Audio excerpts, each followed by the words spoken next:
Junior NTR ప్రస్తుతం దేవర చిత్రంతో బిజీగా ఉన్న సంగతి తెలిసిందే. అయితే రోడ్డు ప్రమాదంలో గాయపడినట్టుగా సోషల్ మీడియాలో వార్తలు హల్చల్ చేయడంతో ఎన్టీఆర్ టీం తాజాగా స్పందించారు. కొన్ని రోజుల క్రితం జిమ్ లో వర్కౌట్స్ చేస్తుండగా ఆయన ఎడమ చేతి మణికట్టు బెనికినట్టు తెలిపారు. పెద్ద ప్రమాదం ఏమీ జరగలేదని తెలియజేస్తూ చేతికి కట్టు ఉన్న ఫోటోను షేర్ చేసింది టీం.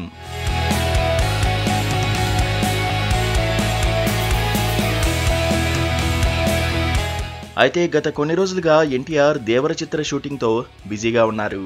రీసెంట్ గా తన పాత్రకు సంబంధించిన షూటింగ్ పోర్షన్ ను మొత్తం కంప్లీట్ చేసింది.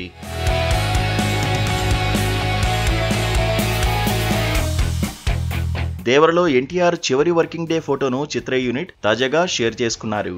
ఈ నెలాఖరుకు మిగతా షూటింగ్ కూడా కంప్లీట్ చేసుకునే అవకాశం ఉంది. ఇక దేవర సెప్టెంబర్ 27న పాన్ ఇండియా రేంజ్ లో విడుదల చేయనున్నారు.